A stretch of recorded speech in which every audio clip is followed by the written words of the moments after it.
કે માત્ર ગોપાલભાઈ ઇટાલિયા હોય કે એનું રિમોટ જેની પાસે છે એ મનોજભાઈ સોરઠિયા હોય, તો આ બે વ્યક્તિઓ છે.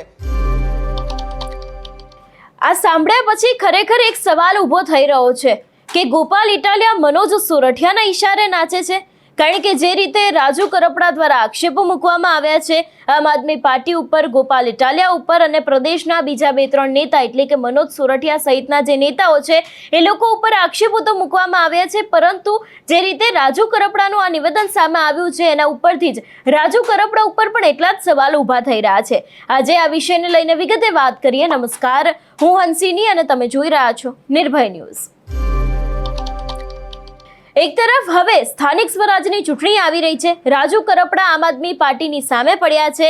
જે રીતે આમ આદમી પાર્ટી દ્વારા પરિવર્તન લાવો, કિસાન બચાવો આખું પદયાત્રા છે એનું આયોજન કરવામાં આવ્યું હતું, એવી જ રીતે હવે રાજુ કરપડા દ્વારા પણ કિસાન સંકલ્પ યાત્રાનું આયોજન કરવામાં આવ્યું છે. જે રીતે ગઈકાલે તેમણે આખી પત્રકાર પરિષદ કરી હતી. ક્યાંક ને ક્યાંક સીધા આક્ષેપો ગોપાલ ઇટાલિયા ઉપર કરવામાં આવ્યા હતા. ગોપાલ ઇટાલિયાનું રિમોટ મનોજ સોરઠિયા પાસે છે એવી પણ વાત છે તે રાજુ કરપડા દ્વારા કરવામાં આવી હતી. અને જે રીતે કહેવામાં આવ્યું છે કે હું જેલમાં હતો એ સમયે મારી કોઈ મદદ નથી કરવામાં આવી, ખાસ કરીને 31 તારીખનો કાર્યક્રમ સારો જાય એટલા જ માટે થઈને 27 તારીખે કોઈ પણ વકીલ છે એને ત્યાં મોકલવામાં નહોતા આવ્યા. હાથે કરીને ખેડૂતો વધારે ને વધારે જેલમાં રહે એવા આક્ષેપો મૂકવામાં આવ્યા છે. પરંતુ જો કદાચ આ આખો હળદરનો કાંડ સામે આવ્યો ન હોત, રાજુ કરપડા કદાચ જેલમાં ન ગયા હોત, તો આમ આદમી પાર્ટીમાં ખરેખર જે ચાલી રહ્યું છે, રાજુ કરપડા દ્વારા કહેવામાં આવી રહ્યું છે કે પહેલેથી જ અંદરના ડખા છે, તો એ વિષય ક્યારેય રાજુ કરપડા દ્વારા બોલવામાં ન આવત.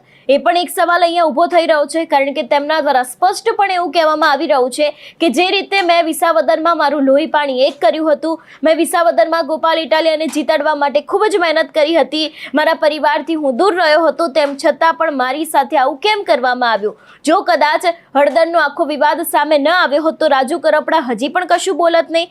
કારણ કે તેમના દ્વારા વાત તો એવી પણ કરવામાં આવી છે કે રાજુ કરપડા અંદરની માહિતી છે તે કેજરીવાલ સુધી પહોંચાડતા હતા. કેજરીવાલની સાથે જે તેમના નજીકના સંબંધો બંધાતા હતા, એટલા જ માટે થઈને ગોપાલ ઇટાલિયા દ્વારા આ દરેક કામ કરવામાં આવ્યા છે, કાવતરું રચવામાં આવ્યું છે, તેમની સામે ખરાબ આક્ષેપો કરવામાં આવી રહ્યા છે. એવી પણ વાત અહીંયા રાજુ કરપડા દ્વારા કરવામાં આવી છે. એટલે જે રીતે ક્યાંક અત્યારે હાલ સવાલો રાજુ કરપડા ઉપર ઊભા થઈ રહ્યા છે, જે રીતે તેમના દ્વારા નિવેદન આપવામાં આવ્યું છે, સૌથી પહેલા તો એના ઉપર નજર કરીએ ને બાદ આ વિષયને લઈને વિગતે વાત પણ કરીએ.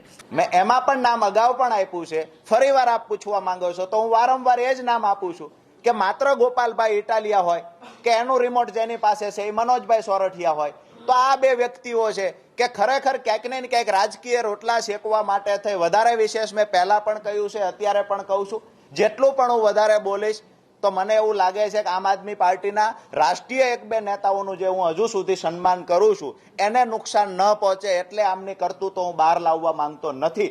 બાકી 27 તારીખે ખેડૂતો છૂટતા હતા, 31 તારીખનો કાર્યક્રમ સફળ બનાવવા માટે, સહાનુભૂતિ લેવા માટે 27 તારીખે ખેડૂતોને છૂટવા દેવામાં નથી આવ્યા. 27 તારીખે વકીલ ન રાખવાનું કારણ પણ એ જ હતું કે 31 તારીખનો કેજરીવાલજીનો સુદામડાનો કાર્યક્રમ સહાનુભૂતિ સાથે સફળ થઈ શકે.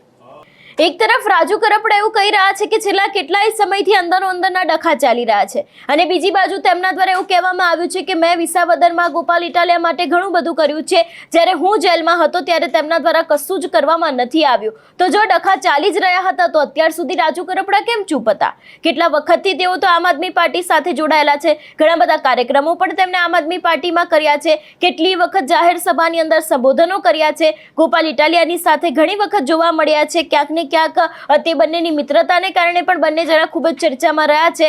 અને હવે જ્યારે આવો આક્ષેપ મૂકવામાં આવી રહ્યો છે કે આમ આદમી પાર્ટીમાં પહેલેથી જ અંદરના ડખા હતા, જે રિમોટ છે તે એક જ વ્યક્તિના હાથમાં છે, એમના થકી આખી પાર્ટી ચાલી રહી છે, તો પછી આ હળદર કાંડની પહેલા રાજુ કરપડા દ્વારા કેમ આવા સવાલ ઊભા કરવામાં નહોતો આવ્યા, કેમ પાર્ટીની સામે બોલવામાં નહોતું આવ્યું? એટલે ખાસ કરીને ક્યાંક ને ક્યાંક અત્યારે હાલ જે રીતે રાજકારણ ગરમાયું છે, અત્યારે હાલ રાજુ કરપડા દ્વારા જે આખી સભાનું આયોજન કરવામાં આવ્યું છે એ જ સભા પહેલા અત્યારે હાલ સવાલો રાજુ કરપડા ઉપર પણ એટલા જ માટે ઊભા થઈ રહ્યા છે, તેમના નિવેદનો જે રીતે સામે આવી રહ્યા છે એ રીતે. આની પહેલા પણ તેમના દ્વારા એવું કહેવામાં આવ્યું હતું અટકળો ભારતીય જનતા પાર્ટીમાં જોડાવાની ચાલી રહી છે, અને બીજી બાજુ એવું કહી રહ્યા છે કે જ્યાં ખેડૂતો કહેશે ત્યાં હું જોડાવા માટે તૈયાર છું. આખું આયોજન છે તે તેમને સાવરકુંડલા છે, એ બાદ ઘણા બધા બીજા સૌરાષ્ટ્રના વિસ્તારો છે, રાજકોટ લઈ લો, કેશોદ લઈ લો, વિસાવદર લઈ લો, જે ગોપાલ ઇટાલિયાનો ગઢ ગણાય છે, ત્યાંના એ ધારાસભ્ય છે, એ બાદ ધારી છે, બીજા ઘણા બધા એવા સૌરાષ્ટ્રના વિસ્તારો છે જ્યાંથી તેમની આખી આ સભા છે તે પસાર થવાની છે. લગભગ 11 જેટલી સભાઓ છે તે રાજુ કરપડા ખેડૂતોના સાથે કરવાના છે, પરંતુ અત્યારે હાલ ક્યાંક ટાર્ગેટ છે તે ગોપાલ ઇટાલિયા ઉપર કરવામાં આવ્યો છે કે કેમ, એવો સવાલ જ્યારે પત્રકાર દ્વારા પૂછવામાં આવ્યો હતો ત્યારે પણ રાજુ કરપડાનું સ્પષ્ટ એવું માનવું છે કે મેં જ્યારથી રાજીનામું આપ્યું છે એના 20 મિનિટ પછી તરત જ ગોપાલ ઇટાલિયા છે એમણે મને ખરાબ બતાવવાનું ચાલુ કરાવી દીધું હતું, એવા આક્ષેપો રાજુ કરપડા દ્વારા મૂકવામાં આવ્યા છે.